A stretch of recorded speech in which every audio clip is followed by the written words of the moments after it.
Man vienreiz sūtīja kūku salātu lapiņai, man liekas, ka man reāli salātu lapa jāliek virsū. Es nezināju, ka tas ir kaut kāds multiņu tēls. Sapratu, bet hei, kad es esmu jau tik ilgi darījuši šito, kad es tiešām varu izstrādāt, apmācīt un doties prom. Pavāri vispār tā diezgan egocentriska profesija. Es esmu saskārusies ar to, ka liela daļa pavāru, viņi ir šoumeni, protams, viņi tajā virtuvē, viņi ir galvenie, un viņi negrib ielaist savā ēdienkartē kādu cilvēku no malas.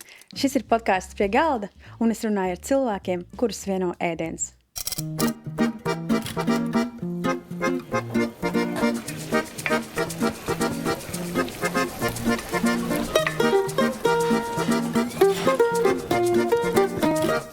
Šajā epizodē es pie galda esmu aicinājusi desertu izstrādātāju Diānu Gobu, jeb daudz tev pazīst arī kā Garden Cakes no Instagram. Diana, es tev sekoju līdzi jau gadiem, un esmu tev arī intervējis žurnālā Pie galda pirms pāris gadiem. Esmu pirkus tavs meistarklases, tavu grāmatu, esmu aktīvi sekojusi līdzi tev Instagramā un iedvesmojusies no tām skaistajām bildēm. Un šeit podkāstā ir bijuši dažādi pavāri, bet ar viņiem mēs principā nereiz neesam pieskārušies tēmai deserti. Tāpēc es ļoti priecājos, ka šodien šī saruna beidzot būs par tādu saldo tēmu. Super, un es esmu priecīgi izteikties par desertu tēmu. Forši. Es zinu, ka tu neesi konditora klasisko stāstu, vai arī kurai bijis sapnis par savu konditoriju vai kafejnīcu. Pastāst, lūdzu, kāds notika, ka tu tik kardināli mainīji savu dzīvi uz kaut kādu jomu, kas ir konditorai, un tev pat īstenībā nemaz tik ļoti negaršo saldumu, ja es pareizi atminos, kas tā kā neiet kopā ar visu to, kā tev tas viss dzīvē salikās, ka tu esi tieši šeit. Jā, tās ir ļoti liels pretestības, un es esmu kaut kur pretējo tādu galējubu cilvēks, un tāpēc esmu tur nonākusi. Mana pirmā profesija ir grafiskais un interjera dizaineris, un es strādāju Itālijā, Florencē, pie datora galvenokārt, un man apnika šis darbs pie datora. Es vienā dienā vienkārši sapratu, ka es gribu atgriezties mājās pie ģimenes un atgriezos uz Latviju pilnīgi bez mazākās nojausmas, ko man tagad darīt. Un parasti jau šīs radošās lietas notiek tādā diezgan depresīvā stāvoklī, kad kaut kas tādā tukšumā dzimst ideja par kaut ko, un tas, ko es sāku darīt tajā nezināmajā stāvoklī, es sāku gatavot. Es līdz tam vispār nekad nebiju gatavojis. Tieši kūkas vai neko? Vispār nebiju gatavojis. Es kaut kā nebiju cilvēks, kuru vispār interesē virtuve. Es gan uzaugu lauku vidē, CSVN, man bija dārs, siltumnīca, tomāti, bet vienmēr bija tāds pagājis, es skraidīju apkārt, es nestrādāju, es negatavoju.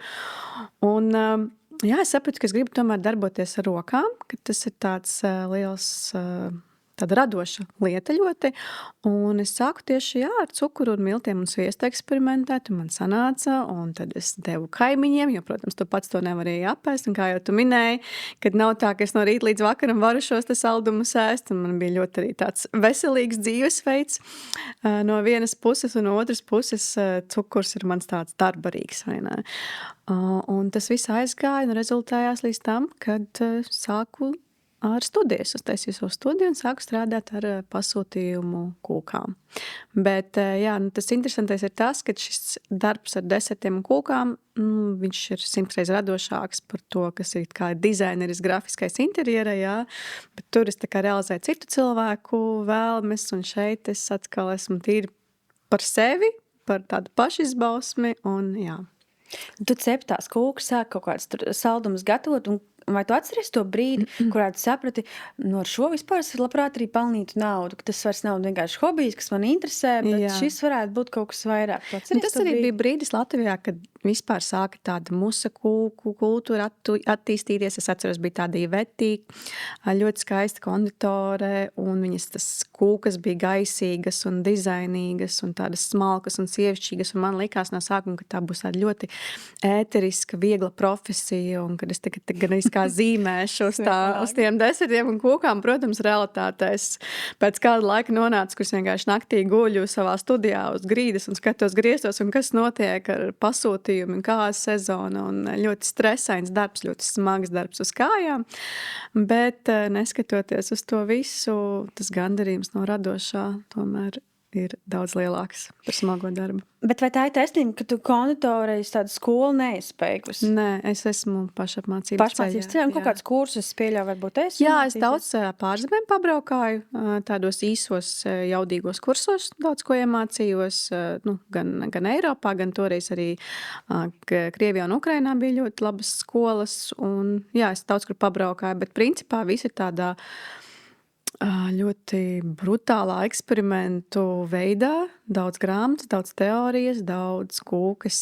Es viņu saucu par miskastes kūkām, kas vienkārši lidojušas tur. Jā. Tiešām ārkārtīgi daudz tādā veidā taustoties. Vai tev nav bijis grūti kādā brīdī tādā ziņā, ka tevi nerespektē, jo tu redz, neesi beigusi skolu, kas tu pa konditoru, kā tu vari cept kūkas, ja tu neesi beigusi? Neviens nav nekad tā Tāpēc, līdz kad Latvijā tas konditors viņa neskaitās tik ļoti prestiža profesija, mums nav tik ļoti daudz skolu, lai mēs to uzstādītu kā tādu latiņu obligāto. Ja? Mums pietiek ar to, ka ir garšīgi un skaisti, un Latvijā par to jautājumus neuzdot. Varbūt tas būtu ārzemēs, tur Francija, Dānija, ja? Bet nē, es nekad nesaskārusies ar tādu. Tieši pretēji īstenībā vienmēr tāds wow, tā kā tu pati šo pašmācības ceļā pati nonāci pie šīs garšas tekstūras, un jā, parasti ir tāds wow moments tieši. Un sapnis par savu kafejnīcu konditorē ir bijis, vai varbūt joprojām ir? Ir bijis, kaut kur fonā ir, bet es ļoti daudz esmu šajā restorānu kafejnīcu biznesā. No malas es redzu, es pazīstu īpašniekus un konditorus, un es redzu un zinu, cik tas ir smags darbs Latvijā. Un man liekas, mazliet traucē cilvēku trūkums, publikas trūkums tieši tam, ko es gribu radīt, jo man patīk radīt sarežģītus, smalkus, interesants desertus, šokolādes bonbons, sezonālas lietas, teiksim, tur, ja runājam šobrīd, es gribu rozā rabarberu tarti ielikt, kas tur maksā rozā rabarbers 20 eiro kilogramā, ja es gribu tādas lietas radīt, un man bail, ka kaut kur līdz galam es pazudīšu šajā procesā, jo es būšu 24/7 tur, un es zinu, ka tā ir. Mums Latvijā lielākās problēmas darba spēku ir tādas, ka ļoti grūti uzturēt kvalitāti. Arī daudz, kur es izstrādāju desertus, ja es par to nerunāju, jo tā komanda viņa neuztur to kvalitāti, un es zinu, ka es vienkārši dzīvošu tajā kafejnīcā, vergošu, un es negribu pagaidām tik ļoti atteikties no arī kaut kādas dzīves baudīšanas mazliet. Tāpēc ideja ir. Man ļoti gan patīk tas, ko es šobrīd daru, ka es tā kā uz projektiem eju un izstrādāju, man tas apmierina. Bet es varbūt ārzemēs, gribētos ārzemēs uztaisīt. Gribās to publiku, gribās, lai ir tas drives, tas patēriņš un pieprasījums, lai nebūtu tā, ka daudziem restorāniem, teiksim, pirmdienas, otrdienas ir jāizdzīvo, tad trešdienas un piekdienas, sestdienas ir ļoti, ļoti labi, jā, gribās mazliet vieglāku vidi šim biznesam. Jā. Par to mēs noteikti vēl parunāsim, arī par sezonalitāti desertos un par to piedāvājumu, par to mēs noteikti vēl runāsim. Bet es gribētu tev pajautāt, vai tā ir taisnība, ka šobrīd tu vairs necep tā kūkas uz pasūtījumiem? Nē, es jau sen to nedaru. Jā, un tu to vairs nedari. Kāpēc? Kaut kādā brīdī tu sapni vienkārši? Tas nav biznes īsti. Priekš manis tas nekad īsti nav bijis biznes, arī dēļ tām augstās kvalitātes izēvielām, kuras es izmantoju, šokolādes cenas kaut vai šobrīd ir ārkārtīgi dārgas. Un tīra naudas lieta, ja es gribu nopelnīt to cipru, kurus gribu saņemt, tad man ir jāliek ļoti kosmisks cipars priekšās kūkas. Un kaut kādā brīdī es nedomāju, ka būs tik daudz cilvēku, kas to cipuru, teiksim, pavilktu. Jā. Un arī diezgan liela konkurence, es domāju, vispār diezgan daudz cilvēku, kas ar kūku pasūtījumiem strādā. Un es izbeidzu darbu ar pasūtījumiem, kad Covid sākās. Un tad es sāku meistarklases taisīt. Un es sapratu, ka meistarklases, ka tas ir pirmkārt tas, kas man ļoti, ļoti interesē. Tas arī ir bizness. Daudz lielāks bizness nekā dzīvot studijā savā 24/7 un taisīt pasūtījumu kūkas, kas atkal ierobežo radošumu, jo tu atkal realizē citu cilvēku vīziju. Un es to darīju 2 gadus. Man bija studija, kur es strādāju pasūtījumu kūkām. Tu nevari pateikt, ka tu gribi citas krāsas kūku uz kāzām iedot vai ar tādu radošāku dekoru. Jā. Mums ļoti cilvēki klasiski turās pie visādiem izskatiem, tieši dizaina kūkām kāzās, un vai bērnu ballīšu kūkas. Es ļoti negribu taisīt bērnu ballīšu kūkas. Frozen Elsa kūka pie tevis nevarēs dabūt. Jā, es pat neiebraucu tajā tēmā. Man vienreiz sūtīja kūku salātu lapiņai. Man liekas, ka man reāli salātu lapa jāliek virsū. Es nezināju, ka tas kaut kāds multiņu tēls. Un, es ļoti gribu brīvību kaut kādu radošo saglabāt. Un darbs ar pasūtījumiem, viņš drusku to nogalina. Paldies visiem, kas skatās un atbalsta šo podcastu. Abonē mūsu kanālu, nepalaid garām jaunākās epizodes, nospied laiku šai epizodei un tiekamies pie galda citās sarunās. Cik saprotu, tu nodarbojies ar desertu izstrādi restorāniem. Restorāniem, ražotnēm, jā. Jā, pastāst lūdzu, ko tas nozīmē, jo man liekas ļoti daudz pirmo reizi kaut ko tādu dzird, ka speciāli izstrādāt deserts. Pastāst, kā tu līdz tam nonāc, vienkārši tas kaut kā dabīgi radās procesā, ka tev vienkārši sāk aicināt, un kā tas praktiski notiek tavā ikdienā? Tas ir, es strādāju, toreiz bija bibliotēka numur 1, un bija kaut kādi klienti, kam pieder restauratori no Baltkrievijas, kad viņi pagājušajā deserts, viņiem ļoti iepatikās, un viņi man uzrunāja caur Instagramu. Jā, tajā brīdī es arī mainīju darba vietu, un es aizbraucu tādā lielā projektā pie viņiem uz Minsku, uz kādiem 6 mēnešiem izstrādāt desertu karti, 2 sezonām, apmācīt stafu, intervēt konditorus un tādā garā, un tad es sapratu, bet hei, kad es esmu jau tik ilgi darījuši šito, kad es tiešām varu izstrādāt, apmācīt un doties prom, jo man ļoti ātri apnīk lietas, un es nevaru strādāt vienā vietā super ilgu laiku, man vajag tādu dinamiku visu laiku, un šis nodrošināja to dinamiku un to radošo pusi. Un, jā, es atbraucu Latvijā, un es tā arī par sevi runāju, kad, lūk, tas ir tas, ko es daru, man sāka piesaistīt vienkārši restorāni. Es atceros, kad bija tas, kad es biju Minskā, tad tieši atbrauc kaut kādi pavāri no Latvijas atkal, viņi pagaršoja tur manas bonbons, un viņiem patika, un tas sazinājās. Un, respektīvi, tas viss tā kā bija ieteikumu ceļā, garšu ceļā, kā mani atrada. Un tā es turpināju to darīt, jo Rīga jau ir maza, Latvija ir maza, un tas, ko es daru, principā tas ir brand šefs, tad acīm redzot ir brand konditors, kad tu dodies uz kādu konkrētu restorānu, vienojies par kaut kādu vīziju, es izstrādāju desertus, sākumā tie ir pāris varianti, tad mēs izvēlamies to pusi, teiksim, kas paliek, un tad mēs apmācam stafu, iekļaujam ēdienkartā un ik pa laikam vienkārši uzturu. Un tāda ir gan daudz, kas izmanto šādu opciju, kad piesaist cilvēku no malas, jo vai nav tā, ka daudz mēs jau paši zinām, mēs jau paši mākam, mums viss notiek tāpatās. Jā, tā ir. Gan jā, gan nē. Tas ir atkarīgs no restaurātora, no pavāra, teiksim. Pavāri vispār tā diezgan egocentriska profesija. Es saskaros ar to, ka liela daļa pavāru, viņi ir šoumeni, protams, viņi tajā virtuvē, viņi ir galvenie, un viņi negrib ielaist savā ēdienkartē kādu cilvēku no malas. Jā, un, teiksim, es saskaros, ka ļoti talantīgi un zināmi pavāri, viņi tieši tā arī uz to skatās, un tur uzreiz nav sarunas. Jā, bet gastronomija no konditorijas ir ārkārtīgi atšķirīgas. Tās ir 2 dažādas lietas. Un tāpēc jau ir tas rezultāts, kad ir izcilā ēdienkarte, bet ļoti jocīgi deserti. Jo reizēm pavāram tā deserta vīzija, viņa ir savdabīga, viņa nebūs no konditora redzes punkta. Un tad jā, tad gadās šādi stāsti. Man liekas, ļoti bieži arī paši pavāri saka, ka viņu vājais punkts ir deserti. Tad liekas diezgan jā, ir foršie pavāri, kas tā saka, un tāpēc ir arī šīs daudzās sadarbības un teiksim, man ir ļoti foršas draudzīgas attiecības ar Riviera Stitilissimo īpašnieku Jāni arī un pavāru, un mums ar viņu kopā ir tādi eksperimenti un tādi garšu lidojumi un ceļojumi, un kopā rodās kolosāls lietas, jā. Bet, jā, paldies Dievam, kad ir pavāri, kas ir arī elastīgi un ļauj man tā kā iesoļot tajā ēdienkartē, bet tāda nav daudz. Es domāju par to, vai nav grūti radīt desertus dažādiem restorāniem un tāpat laikā neradīt viņiem konkurenci savā starpā. Ja tu esi tas pats cilvēks, tas principā būtu kā viens pavārs veidot to ēdienkarti, tur, 3 restorāniem.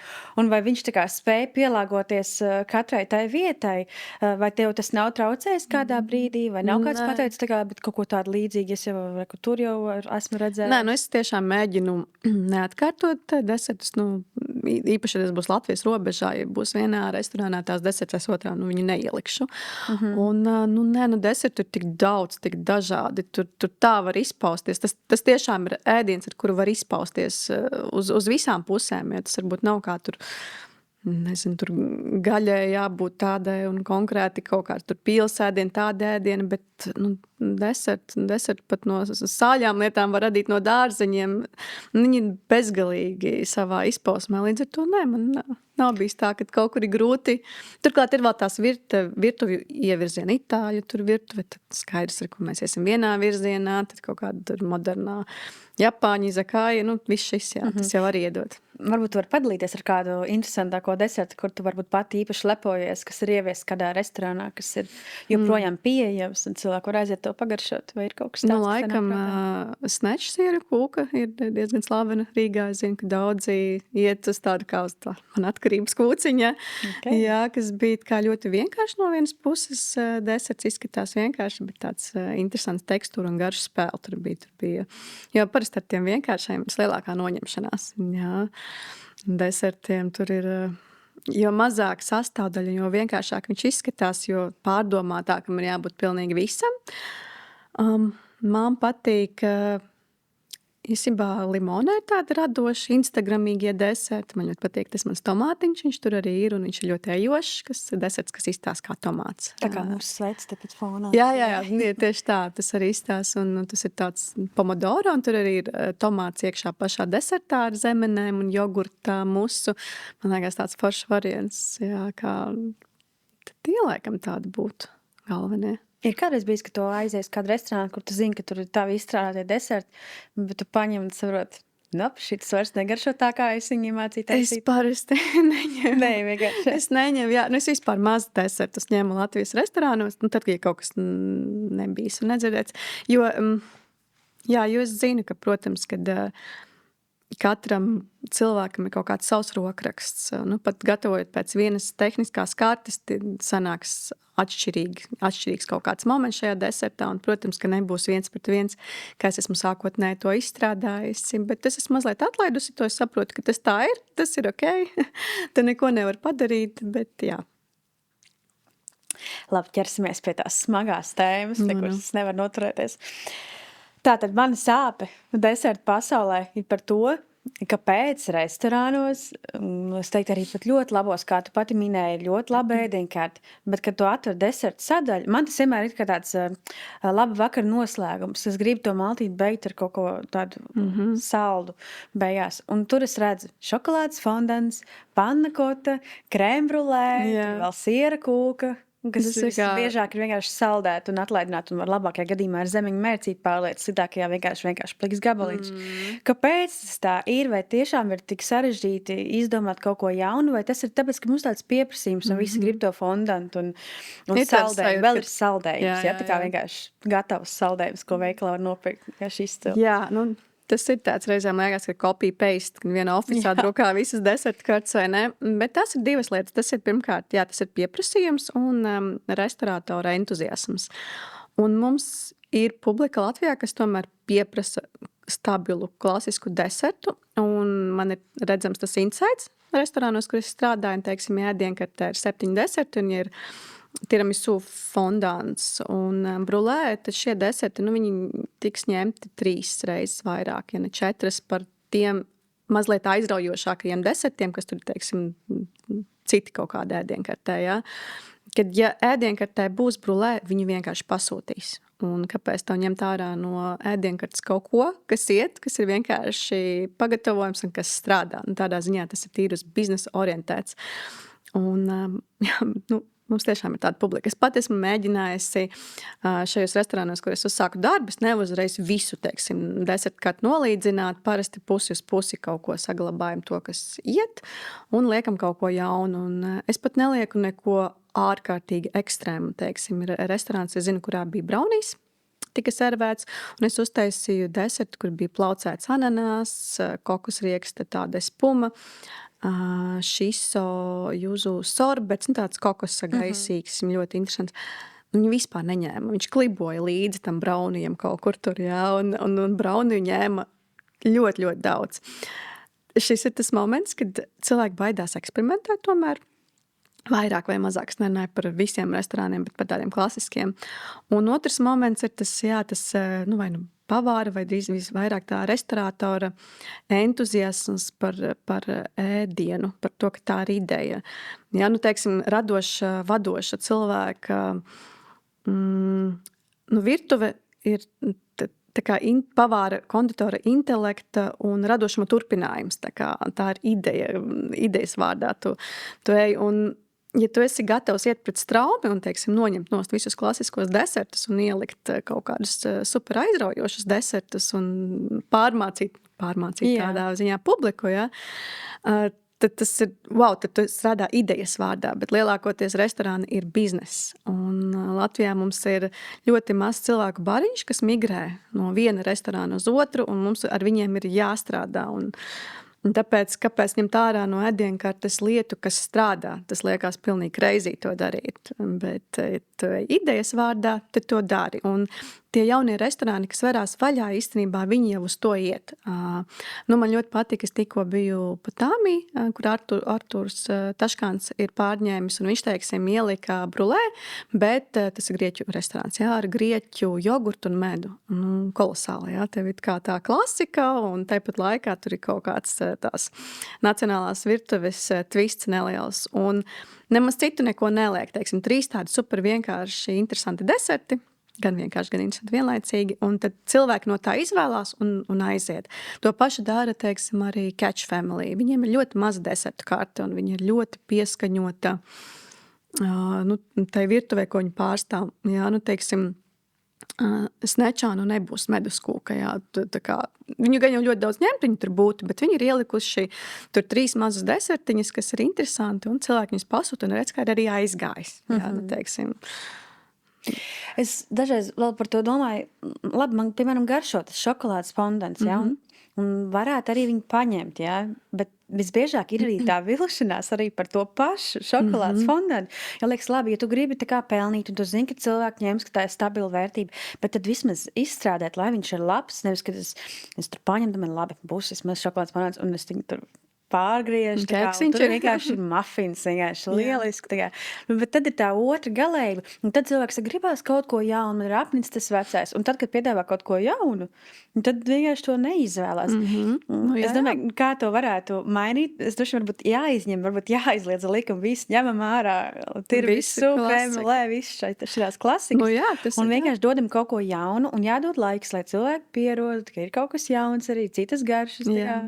Padruskai es jau teicu, Catch Family un jaunajos restorānos tas notiek, bet mūsu publika visiem arī diezgan dalās, man liekas. Ir cilvēki, kas iet uz Rivieru un Italissimo, viņi arī tur tikai ies, un tad ir tie, kas iet vairāk uz kaut kādām modernajām virtuvēm, tad tur tādi atvērtāki tām jaunajām lietām, jo, teiksim, es visu laiku runāju par to, ka Rīga ir maza. Jā, teiksim, megapolē tur arī tā publika ir tāda, kas daudz vairāk ceļo un visu. Un jo tu vairāk ceļo un pats esi šajā profesijā, jo tu vairāk gribi eksperimentēt. Jā, jo tu vairāk sēdi vienā vietā un viss jau vairāk tev gribās to ērtību, jo vairāk tev gribās to klasisko šokolādes vaniļas garšu. Bet, ko sākumā pieminēju par to, kāpēc nevar arī klasikai uzturēt, jā, tas ir kāpēc es Instagramā ļoti maz reklamēju, kuros restorānos es esmu izstrādājusi vai bijusi, kad es zinu, ka pieklibo šis te, jo tas ir tīri cilvēciskais faktors. Jā, man ir vietas ražotnes, kur strādā tur 10 konditoru. Tu nevari nokontrolēt katra konditora piegājienu vai veidu, jo tas jau ir atkarīgs pat no tā, kā tu uzputo saldo krējumu. Tu nevari visiem iemācīt, ka saldo krējumu nevajag pārputot, jā, ka tas uzreiz mainīs musu, ka viņš būs pārslēns, ka viņš būs sauss. Jā. Ir tas moments, kad, ja tu neesi radošais, vadošais konditors, tad tu vienkārši ej un atstrādā to darbu, un tad tu īpaši neiespringsi līdz galam par to ideju, par to labo desertu. Jā. Jo mums konditorija un gastronomija nav tik prestiža, kā, teiksim, citur Eiropā. Tas ir ļoti bieži darbs, kuru cilvēki izvēlās, kad nav variantu. Es runāju par sagataves šefiem vai sagataves konditoriem, jo ļoti bieži restorānos desertus atdod augstais galds. Jā. Un tu saki, ka mums nav varbūt tik prestiži, bet tāpat laikā, aizbraucot uz Spāniju, tur, piemēram, vispār nav tāda kontori, kuri kūksē. Pat Anglijā, varbūt es pat teiktu, arī tur viņam vienkārši biskvīts ar nenormāli daudz sviesta krēmu, kas vienkārši garšo ne pēc kā. Tādā ziņā, man liekas, Latvijā ļoti daudz tā kā labu garšu, mēs labi jūtam to balansu, ir tā kā kaut kas interesants, kaut kas jauns, bet ir kaut kāds tas konservatīvisms. Man nākamais jautājums ir par to, kur mēs varbūt esam uz tā pasaules fona, jo es zinu, ka tu daudz ceļo un gūsti pieredzi ārpus arī Latvijas un iedvesmojies pati, kur varbūt mēs esam uz tā visa fona, vai mēs esam tā kā tuvāk augšgalam, vai mēs vēl esam apakšā. Pasaule ir ļoti plašs jēdziens. Es domāju, ar pasauli varbūt grūti salīdzināt, bet varbūt Eiropa, jā, ja mēs skatoties Eiropā. Mums ir ļoti vienveidīgs piedāvājums. Tas man liekas, mazliet bremzē šo visu, jo restorāni mums ir burvīgi brīnišķīgi. Es reizēm atbraucu no ārzemēm, es priecājos, es skrienu uz mūsu restorāniem, gan cenu ziņā, gan ēdienas ziņā arī izcili. Bet tie deserti, viņi nemainās, un viņi paliek tādi, kādi ir, un līdz ar to nav tā liela attīstība, kā ar pasaulē. Jā, mums ir foršas konditorijas, teiksim. Man ļoti patīk, ko tur Diana Ozoliņa Mīklā dara. Viņa seko pasaules tendencēm, mums tur kvalitāte, mums ir izcils matčers ar filigrāniem desertiem un sezonāliem arī. Bet mēs esam tik mazi, kad mums pērk šo, un mēs pie tā arī turamies. Ja? Tāpēc tas piedāvājums ir vienāds. Pasaulē tomēr vairāk seko sezonā. Pasaulē tās profesijas ir prestižākas, jā, lielajās valstīs. Tu minēji, ka Spānijā nav tādu desertu. Jā, viņiem ir varbūt pāris tādas lietas, bet arī nē. Ja mēs runājam par lielajām pilsētām, tur ir, tas tāpat Londona, tur arī Anglijā, tur desertu ziņā un smalkmaisīšu ziņā viņi ir ārkārtīgi tālu priekšā mums. Jā. Mums ir nevis tādas smalkmaizītes, man liekas, mums ir vairāk bulciņas Latvijā. Jā, tos tev gribēju tieši jautāt. Mums ir kaut kāds bulciņu bums. Vienkārši varās viena beķerei pēc otras. Un es īsti nesaprotu, vai tas ir tāpēc, ka tiešām tik nenormāli liels pieprasījums, tiešām katru dienu cilvēku kādu bulciņas, vai tas ir labs bizness, jo tur var viegli nopelnīt.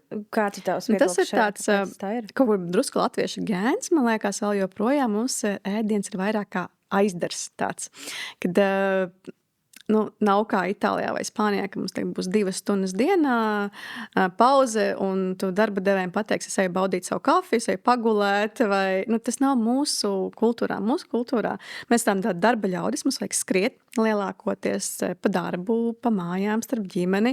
Mēs ieskrienam tajā beķerijā, paņemam to biezpienu maizīti, uzpildamies ar kafiju un skrienam tālāk. Mums ir tā, man liekas, mums ir tas, kad tā bulciņa ir mūsu arī ēdienreize, kā mēs pēdam. Studenti daudz to izmanto. Līdz ar to, jā, tas ir pieprasījums, piedāvājums atkal. Un kaut kur bieži arī tas, ka es nezinu, vismaz es atceros, ka savu bērnībā, kad es uzaugu, kad vienmēr vajadzēja būt tai maizes sadaļai pie katra ēdiena, vienalga tie bija kartupeļi ar malto gaļu, bet blakus bija maizes šķēlīte. Tā kā kaut kur tas vēl mūsos iet līdzi. Jā, ka mēs vairāk gribam paēst, nevis tā baudīt. Un tad, kad mēs gribam baudīt, te mēs ejam uz restorānu vai, teiksim, tur uz Mārčeri, jā. Labi, tāds tavs viedoklis, ka mums gēnos vienkārši. Tas ir mūsu gēnos, miltu bulciņas ir gēnos. Klau, es gribēju varbūt tev tādu viedokli parunāt par to, kas varētu būt mūsu Latvijas tāda firmazīme. Piemēram, ja mēs skatāmies Francijā, tur krosāni, ja tur Parīzē, Spāņiem ir čurros, kas tur amerikāņiem tur cheesecakes. Kas varētu būt kaut kāds mūsu deserts, ko mēs varētu piedāvāt turistiem un tādā veidā pievilināt viņus uz Rīgu vai Latviju, kas varētu būt mūsu Latvija. Nevis kopēt kaut ko, jo mēs, man liekas, diezgan internacionāli esam. Mēs mēģinām visu kaut ko te berlīners, tad esam krosāns, tad to un šito un saldējumu, ražojumu, gelato. Bet kas varētu būt tā mūsu lieta, varbūt?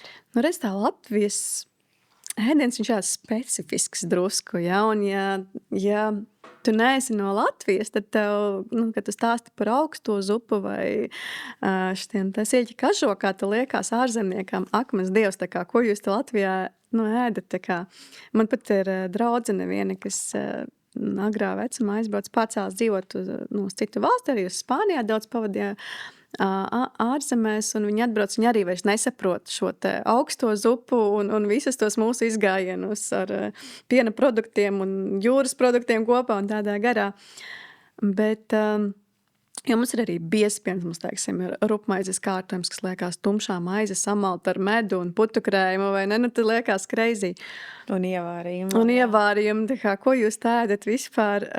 Jā, bet svarīgi ir, protams, kā tu nosauksi to ēdienu, varbūt vajag smukāk nosaukt, kā saka.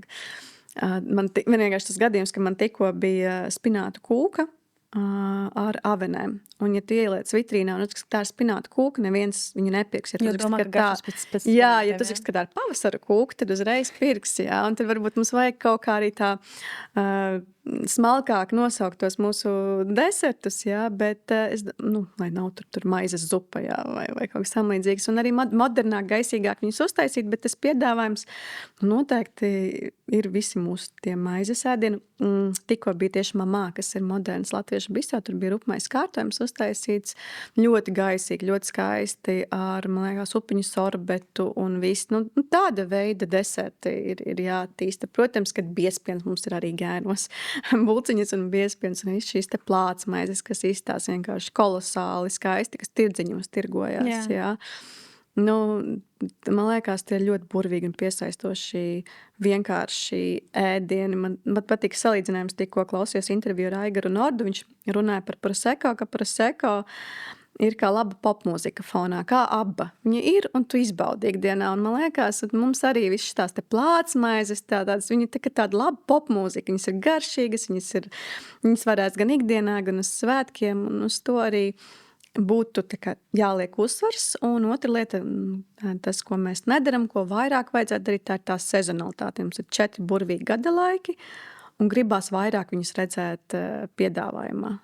Jā, es domāju, tas ļoti, ļoti kaut kā piesaistīt varbūt vairāk turismu vai ēdājus vai mainīt kaut vai Pavlovu, nevis par ko man lielā sāpe, kad Pavlova visu gadu būs ar zemenēm vienalga. Ja, kas notiek, būs zemenes uz Pavlovas.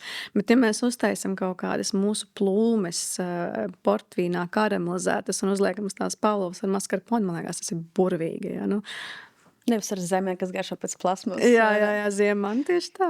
Jā, varbūt tas ir tas mūsu ceļš. Labi, paliekam pie tām klasiskajām vērtībām, nemainām tur, neliekam neko jaunu, bet uztaisam labi un bišķiņ citādāk. Varbūt to lietu, tā kā tu teici, par to krēmrolē ļoti labs piemērs. Uztaisīt no grieķu jogurta vai to pannakotu, nezinu, uztaisam brūklaņu, tā, kad ir ūdens vai nevis tur ar karamelu vienmēr, vai ne?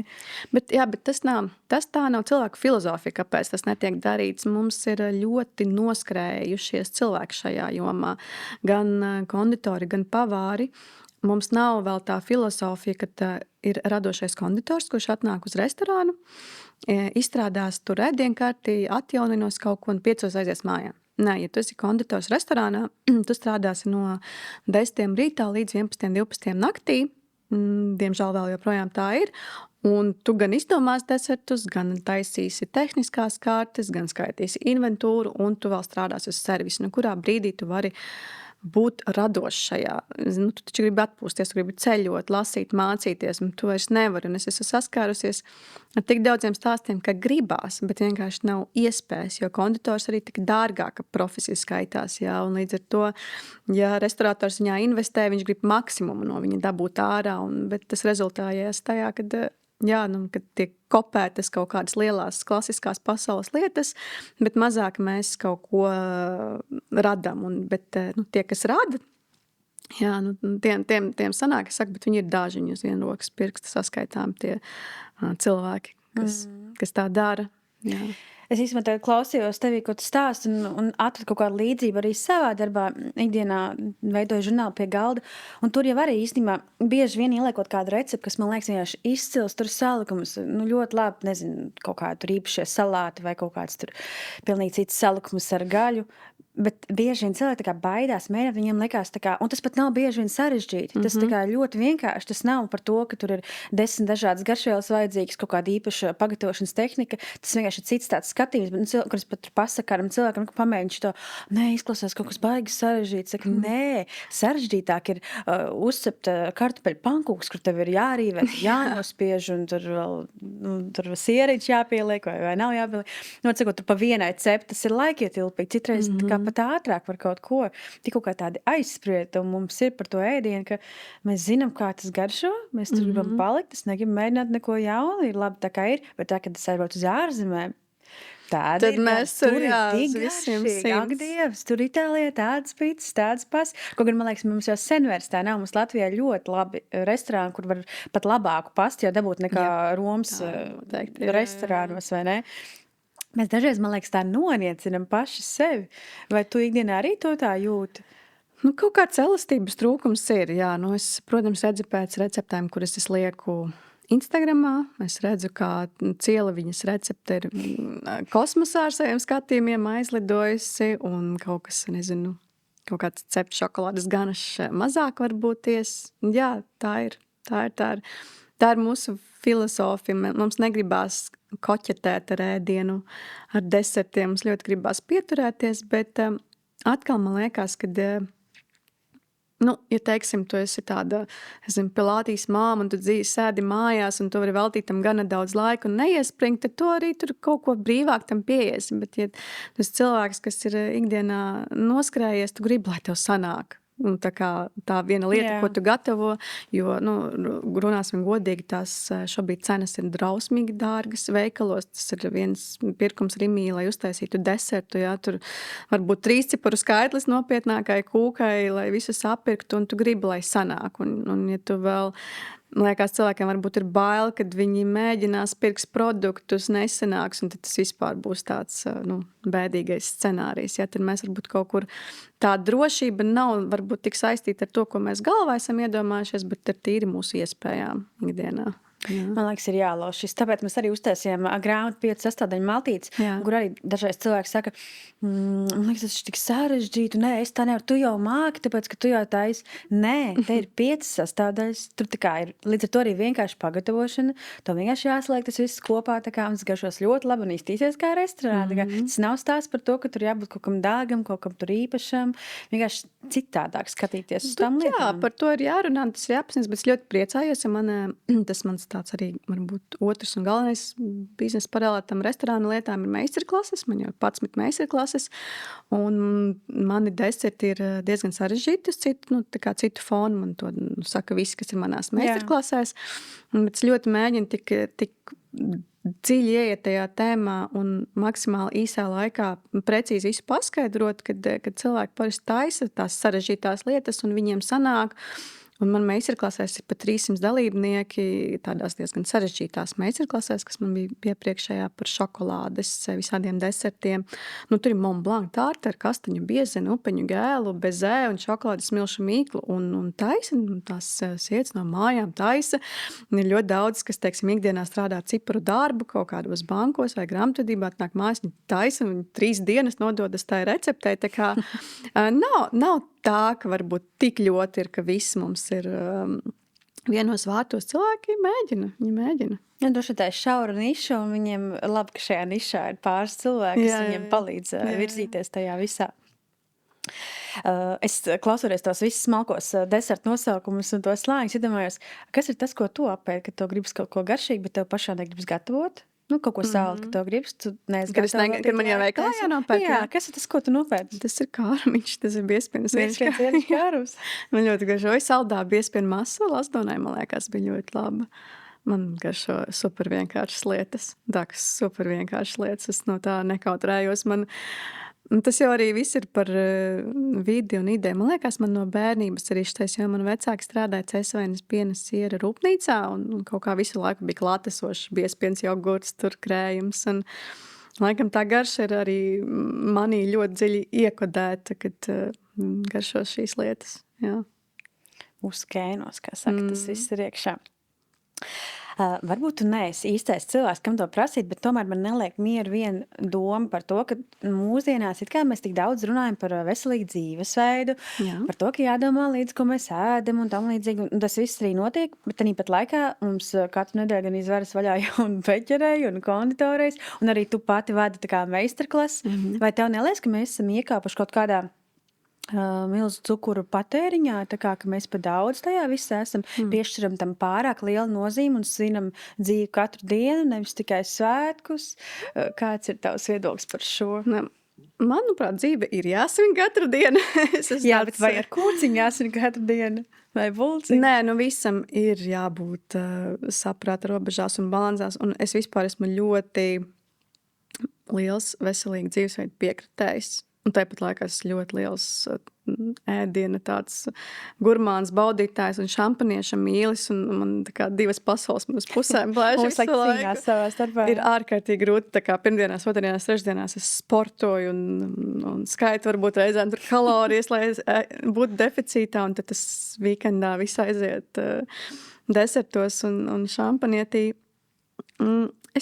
Es man grūti atbildēt šo jautājumu, jā, vai mēs esam... Vai tu neesi pati kādreiz nonākusi pretrunā ar sevi? Nu, tā kā, ka tu pati, kā tu saki, tu 3 dienas domā par to, ka tur nevajag, un tad pat laikā, nu, tu tā kā māci cilvēkiem vairāk darīt tās lietas, vai tu neesi kādā brīdī domājis, nē, viss jādomā kaut kas cits, tā kā šis nav ok. Man ir bijuši mēģinājumi, kurus mēģinu taisīt veselīgākus desertus un tādā garā, bet es sapratu, ka nē. Mans starpbarīgs ir milti, cukurs un viss šis, un cukurs nav tikai saldinātais. Viņam ir 10 citas funkcijas, kas ir svarīgākas par saldumu. Jā. Un es sapratu, nē, ja es gribu, lai tas ir radoši, skaisti un garšīgi, es taisīšu tā, kā ir, trekni un ar kalorijām, un tad labāk varbūt apēst mazāk, retāk tieši tam, nu, tā kā uz tiem svētkiem to desertu, nevis katru dienu taisīt tur eritritola, bezē ruletes un viss šitais. Man ir bijušas pāris receptes Instagramā, kas ļoti aizlido kā veselīgie deserti, bet tā realitāte ir tāda, ka deserts nevar būt veselīgs. Jā, es tieši teicu, vai tad desertam Viņam nav veselīgam? jābūt veselīgam. Tā nav viņa funkcija. Tā kā, kāpēc ir, protams, šie trendi pasaulē un viss, bet ja ļoti daudz uzskata, ka gluten free un vegan ir veselīgi, nu nē, ja mēs paskaitīsim tos vājprātīgo tauku daudzumu, kas tur ir visas. Lai varētu kaut ko aizstāt, vai ne? Jā, nu, tas būs daudz smagāk un nekā, nezinu, cukurs varbūt, kuru tu apēt un tu enerģiju aizvien uzreiz iztērē. Nu, es neesmu profesionāls, nevaru runāt ir tādos veselības jautājumos šajā tēmā, bet man liekas, ka ir vienkārši drusku vieglāk jāatver dzīve un reizēm atļaut sev, ja tas ir veselīgi dzīvesveidu piekritējs, atļaut apēst to šokolādes brauniju. Jā, bet neiet galējībās. Jā.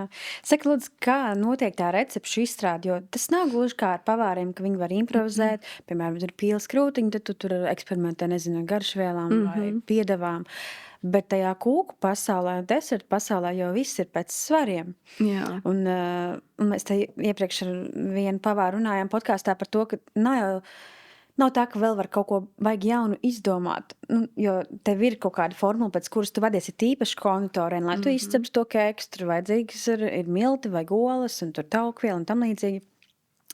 Vai tas tev kaut kādā brīdī nemulsina un neievad tā kā stūrī tā kā ar to, ko es varu jaunu izdomāt, tā kā taisīt vēl vienu Ideja man vai... netrūkst. Un tad kā tas notiek, jo tad tas viss vienkārši eksperimentu veidā? Vai? Jā. Man vienmēr somār klāti, kur man ir vienkārši miljons idejas sarakstītas, kuras gribu realizēt, tiešām bezgalīgi daudz. Te nav, konditorija tādā ziņā ir tāda raķešu zinātne, var iet kosmosā tālāk un dziļāk, un tad bezgalīgi daudz eksperimentēt ar garšām, tekstūrām, un vispār pasauli ļoti attīstās, un es nepiekrīšu, skatu, ka ļoti daudz ko jaunu var izdomāt, un arī viss kaut kādas jaunas izēvielas ir parādās, tā saucamie pulveri, kas nav ķīmiski vai kaut kas tam līdzīgs, bet dažādi tur citrusaugļu šķiedras, cigoriņu saknes, visādi šķiedras, kas piedalās tekstūru uzbūvē, un tur ir vieglākus, gaisīgākus desertus izstrādāt, kur tas uzsvars ir tieši uz konkrēta augļa, tur garšu, jā, un samazināt varbūt to tauku arī daudzumu vispārējais. Ir ļoti attīstās pasauli, un tā kā ir, kur iet, bet tas sāpīgā tēma, tie eksperimenti ir tas rezultāts lielākoties nonāk miskastē, un man tas tik šausmīgi traumē visu laiku, bet es nevaru apstāties. Protams, ka receptes, kuras aizņemos no citiem grandioziem konditoriem un izveidot, pārveidot kaut ko, bet lielākoties tas viss ir ļoti sāpīgi, smagi un stresaini un ar sliktu garastāvokli. Tas noteikti nav tā, ka tu saurietēji gar jūru izdomā recepti un tad viņu uztaisi. Jā. Es pagājušajā nedēļā man 3 tartis aizlidoja miskastē. Es zinu, ka draudzenes, kuras pat nevaru to teikt viņām, jā, jo cilvēki nesaprot. Tās neizdevušās droši vien. Viņām šķiet, ka jā, bet ir moments, kur vienkārši es tur izdomāju, ka marakujas krēmsies kopā ar rabarberu gēli kaut kādā tartē. Jā. Man likās, ka viens skābums neutralizēs otru un būs forši, bet beigās tas bija briesmīgi nēdami un zobi sāpēja no tā salda skābuma. Jā. Tu nevari nevienam iedot tādu sliktam kaimiņam, jā, varbūt. Bet man tā ir lielākā sāpju, tā produktu dārdzība ir nenormāla. Un tu vienkārši, kad tu to visu met ārā, tu redzi tos tādu cash mašīnu, kas tur tiek izmest, bet tāpēc savādāk jau nevar. Kā savādāk izdomās? Jā, tas ir vienīgais ceļš, tāds smags, sāpīgs, bet viņš ir. Un reizēm paveicās, reizēm tev saliekās, un tev pirmo piegājienu sanāk vissarežģītākās kūkas, par ko es parasti esmu uz pauzes, un atkal tās vienkāršās lietas tur ņemies ārpēc. Atceros, man bija gadījums, kur man Rivjērā Jānis palūdza, lai es uztaisu Napoleonu. Viņiem kādreiz bija tāds Napoleons. Man vajadzēja tādu līdzīgu uztaisīt viņiem. Yeah. Es vispār nesaprotu, kā šie vecie latviešu deserti strādā, uz kā viņi turās. Tur nav likuma, kā franču konditorijā vai kaut kur tam līdz. Tur tā kā uz garšu, nezinu, kā gastronomijā vairāk.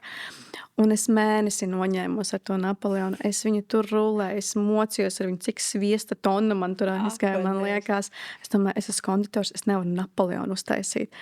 Tā bija, es nevarēju, un tad es pēc tam ielicu kaut kādā projektā, ka man vajadzēja 10 kārtas šokolādes musu taisīt, un es biju pārlaimīga, jā, jo to valodu es saprotu. Bet tas ir interesanti, tajos radošajos mokās viņās, parasti ļoti krūtas lietas arī sanāk. Kas ir varbūt tāds, ko tu atceries, ka tev pašā lepnums, kad šo es izstrādāju, šis man ļoti labi sanāca, un tas kaut kāds garš salikums vai kaut kāds konkrēts deserts, ko tu atceries ar tādu īpašu gandarījumu? Man ļoti patika, kad man bija tāda bonbons ēra, es uztaisīju baraviku bonbons. Jā, es uztaisīju, bija tāds baltās šokolādes, brūnā cukura un karamelizēta sviesta ganašs ar baraviku pulveri. Un vēl tad es tās saucās baravikas, es taisīju infūziju, un varbūt tā bonbons nebija tāda, kad visi viņu ēdīs un pasūtīs, bet ja tu vienu tādu ieliec tajā izlases kastītē, tad viņu tā, kas, wow, kas tas ir, jā. Tad, tādas trakās garšas varbūt ne tik ļoti rākās, bet man patīk desertos ielikt kaut kādas garšvielas. Tur tikko taisīju panekotu un pieliku kardamonu klāt infūziju. Ļoti forši sanāca. Vai kaut vai to pašu šokolādes musu ar kaut kādiem timuta pipariem. Viss kaut kas tāds. Tas man parasti tā silda sirdi, kad var ielikt kaut kādas trakākas garšvielas un cilvēkiem patīk un garšo. Un kaut kāda izgāšanās varbūt no laika, kad tu vēl cepi kūkus uz pasūtījumiem, ir bijis kaut kas? Ārpēc, jā. Ja šis cilvēks interesē. Diemžēl man ir smagi par to runāt. Aiziet, pastāst. Jā, man bija kāzu kūku, kuras pa kāpnēm nometu. Jā, vienkārši 3 stāvos. Aktīvs. Jā, un 3 stāvīgi kūku nodoja lejā pa kāpnēm. Jā, un paveicās ar to, kad piegāde bija tā kā pirmajā dienas daļā, un kāzu kūku toreiz vismaz ēda 12 naktī. Un es kaut kādu kūku, kuras pirms tam 3 dienas gatavoju, saliku kopā 5-6 stundās. Tas bija ļoti smags gadījums, stress. Bet, tas jaunais pārs pēc tam uzzināja, ka viņi pirmā kūka? Nē, es kaut ko sāku runāt, ka man bija aizķeršanās un būs vēlāk piegāde. Uzreiz līga pateica, es negribu zināt. Tā kā, lai kūka vienkārši ir tā viss skaidrs. Un es sapratu īstenībā, ka par šiem tēmām nevajag līgavām runāt vispār. Tā ir tava īpašā diena. Labāk nevajag, jā. Man bija ļoti daudz faili, jo es biju tāda zaļa. Es nepiegāju lietām tik profesionāli, cik vajadzētu. Es vispār ļoti izgāzos ar savu pirmo studiju. Man tas ir tāds neveiksmīgs stāsts, bet tādi viņi ir, ja tu esi savā uzņēmē darbībā, jo es investējos ļoti. Man liekas, man vajag labāko krāsni.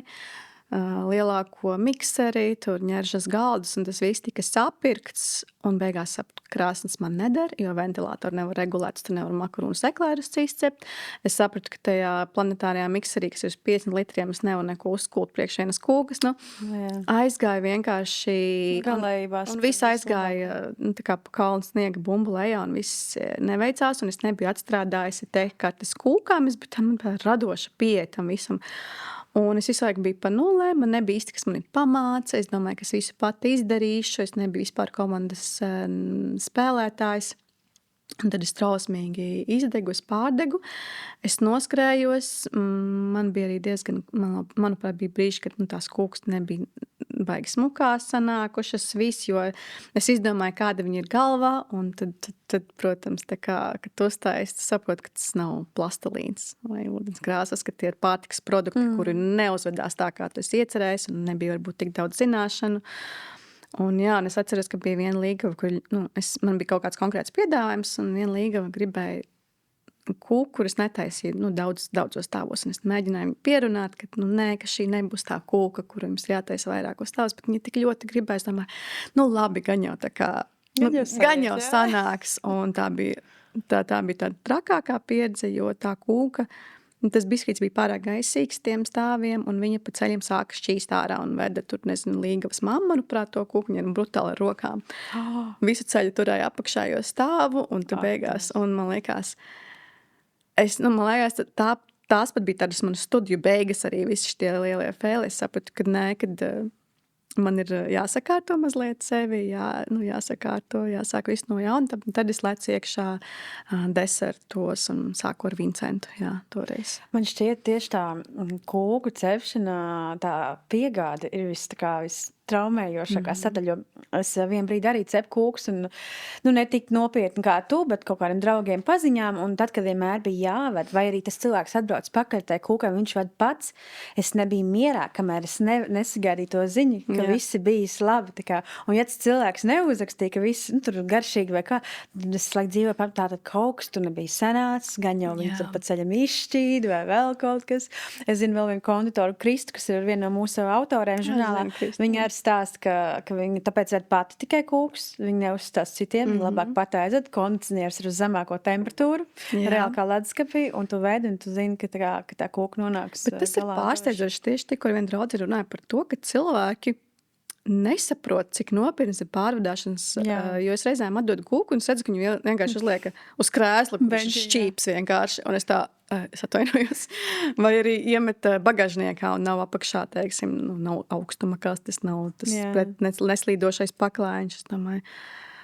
Kurš uzņemsies tad atbildību, kad aizbrauks galā un tā kūka būs vienkārši tur izšķīdus par to visu, kas teiks, ka droši vien tā, jo tu neesi vienkārtīgi tur nostiprināt. Es tikko runāju ar vienu banku pavāru, viņš teica, ja tu zinātu, cik daudz kūkas es laboju banketos, tās, kur konditors jau līdz nebrauc, es vienkārši tā ir man otra profesija, špaktelē kūkas, Un tāda ir tā realitāte. Starp citu, ir kāds, nevis vai ir, bet kurš varbūt ir tas slavenākais cilvēks, kurš redz tev kūku?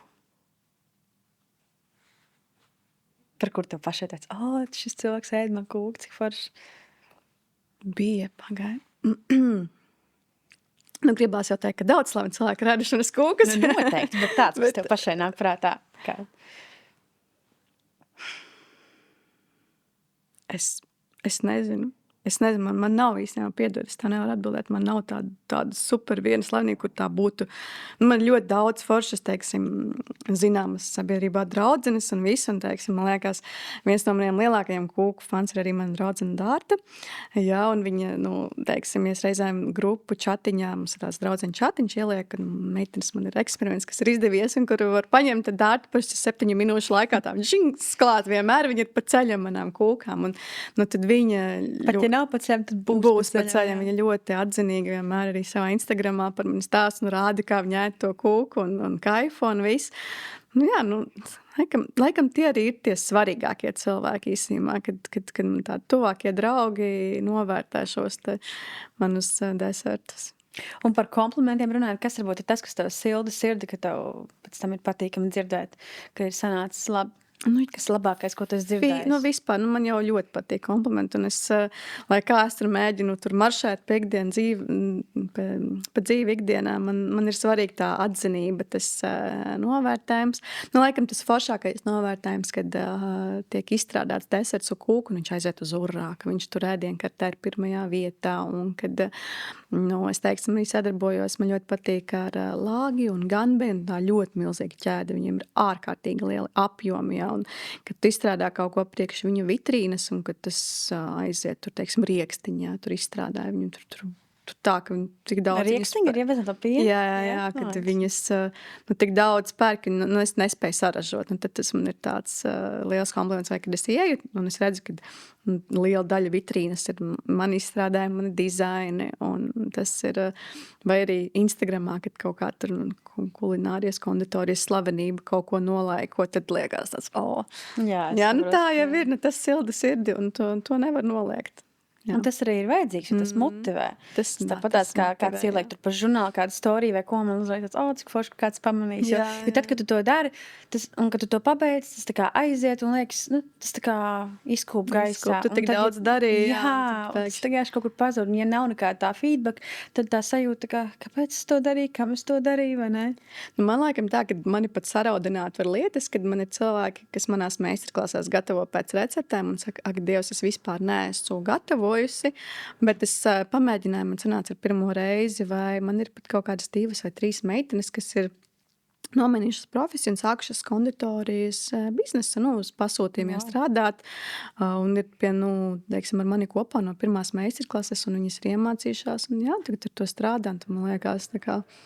Bet tas tev tā kā nerada arī tādu, nevis greizsirdību, bet tādu sliktu sajūtu, tādā ziņā, ka tu iedod tās receptes, un viņi tā kā paņem tā, un tā kā piesavinās sev to, ka viņi ir radījis tā koks, ja? Ja tā kā tu esi nopircis, un tu izmanto to savam biznesam, un tu ej un radi, un tevi tas iedvesmo, tad es vienmēr par to super priecājos. Pat, ja tas ir copy-paste no tevis, ko tas mati, tas tā kā viss, es esmu tā kā ļoti priecīgi. Es zinu, ka ļoti daudziem piedāvājumā, kas strādā ar kūku pasūtījumiem, ir tā mana eksotika, kas ir mans bestsellers, un tā bijis ļoti, pat vairākiem konditoriem viņi ir piedāvājumi, bet es priecājos, es nebūšu tas suns jau uz tās siena kaudzes, mana recepte viss, bet es netaisu, un citi arī, man pisimā prieks, kad man ir klienti, kas atcerās vēl to kūku, un kas prasa, kur var dabūt, un tad es varu ieteikt, kur šis cilvēks taisa šo kūku.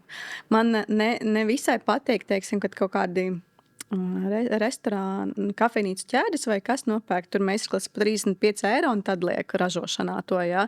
Man, tāpēc es piedāvāju savas konsultācijas, kas varu iet izstrādāt un priekš jums, teiksim, to, bet ja tas ir visi tie kas mājās uz pasūtījumiem strādā, man liekas, baigi forši. Jā, un kas varbūt ir tas cilvēks, no kur tu pati iedvesmojies pasaulē vai Latvijā varbūt ir kāds, tev jau arī pašai vai kaut kāda iedvesmo, vai tev vispār ir kaut kāda tāda avota, kuriem tu seko līdzi, lai pati ķertu ko sev? Mans Instagrams tikai kūku tēmā un desertu tēmā, jo pēdējā laikā jaunie konditori pasaulē ļoti iet dziļumā teorijā, par ko man patīk. Ilgus gadus bija tā, ka, kur ir recepte un ir tā. Jā, bet tagad jaunās grāmatas, kas ir arī Matt Adler, teiksim, ir arī pats apmācīja sevi, eksperimentējot virtuvē, super slavens šobrīd, un viņš izdod grāmatu, viņš arī Instagramā rāda visus savus 10 failus, kas ir bijuši pirms tam, kā viņš, teiksim, cep ap to tēnu, un tad viņš tur sausina tos ābolus, tad viņš pa nakti kaut kur notur, tad viņš tās laisē, tas šitā, un lūk ir galvenā recepte, un kāpēc viņi ir, teiksim, jāsausina tie āboli leduskapī pa nakti, un viņš to visu paskaidro tādā ļoti molekulārā līmenī ar teoriju, kas ir ļoti spēcīga uzreiz receptūra, un visas šīs te grāmatas jaunās, kam es sekoju tie konditori, viņi iet ar to teoriju. Nikola Lēma man ļoti patīk arī. Viņa taisa super vienkāršas lietas, bet viņa pastāstīs, kāpēc olu dzeltums, kāpēc cukurs, kāpēc jāpato tā, kāpēc tādos grādos, un viss tev ir skaidrs, tā kā tas process, kas ir ļoti svarīgi, jo recepte ir viens, bet svarīgākais jau ir tā tehnika, jā. Man ļoti iedvesmo cilvēki apkārt, man ir viena draudzene šobrīd, kas ļoti daudz gatavo, un viņa ļoti interesanti gatavo desertus, un Un viņa vienu dienu stāsta, es reku taisu tur krēmu ar griljāžas infūziju, tieši šodien runājām pie kafijas, un tad es likšu počētu rabarberu, un vēl es uztaisīju granitu, man liekas, bāc, man jāskrien, un tagad kaut kas, jātais, kādu es granitu varētu uztaisīt, vai ko es tur varētu kaut kā infuzēt, man viņa ļoti motivē tie tuvie cilvēki, kas man apkārt ir. Tas forši, ka nevis jūs konkurējat savā starpā, bet tieši... Jā, mēs taisam bake-offus kopā, un te mums ir tādas idejas un kaut kas. Un tad tāda, tāds veselīgi, nevis konkurence, bet tāda veselīga iedvesma vienai no otras. Jā. Dianas visiem noslēgumā parasti jautāju, ja viņiem būtu iespēja izvēlēties ar kādu cilvēku kopā pavakariņot vai pusdienot, vai varbūt tavā gadījumā iedzert kafiju un kādu desertu apēst, kas būtu šis cilvēks, ar kur tu gribētu satikties? Tas var būt jebkurš. Un ko jūs kopā ēstu? Varbūt, ko tu gribētu pati pagatavot šim cilvēkam? Es nezinu, cik laba šī ir atbilde, bet mans bērnības elks tiešām ir Maikls Džeksons. Un tas ir, man liekas, tas ir ļoti jaudīgs cilvēks bijis, un es vēl joprojām klausos viņa mūziku visu laiku. Man viņš tā patīk, man tik šausmīgi žēl, ka es tā kā nevaru uz viņa koncertu vai aiziet, un kad nekas tas nenotiks, bet es īstenībā ļoti gribētu. Šī laikam nav atbilde, kur tu gaidīji. Man nebija ekspektācijas. Bet es ļoti gribētu, pasēdēt. Un ko tu viņam gribētu uztaisīt? Kādu desertu? Ko es viņam gribētu uztaisīt? Man liekas, viņš bija sarežģījis diezgan cilvēks. Kādu desertu viņam uztaisītu? Kaut ko klasisku. Es viņam daudz desertus uztaisītu, bet noteikti uztaisītu rabarberu plātsmaizi. Klasisko rabarberu plātsmaizi, man liekas, tas ir tāds vienojošais deserts, kas visiem garšos, jo man viņi ir kolosāli, viņi ļoti labi sanāk tiešām. Vispār rabarbers ir mīļākais pavasara tāda sastāvdaļa desertos, un rabarberu plātsmaizi. Super, izklausās ļoti labi. Un arī sezonāli šobrīd, tā kā būtu atbilstoši. Diana, paldies tev par sarunu. Es tev pasniegšu nelielu dāvaniņu, kas man rūpīgi noslēpta. Es domāju, ka tev patiks, lai tev smaržo garšīgi māja un lai tev netrūkst iedvesma ikdienā jauniem desertu šedevriem un lai tev daudz vietu, kur doties izstrādāt šos desertus. Un es ceru, ka mēs tiksimies kādreiz kaut kādā citā atkal veidolā. Paldies par jauko sarunu.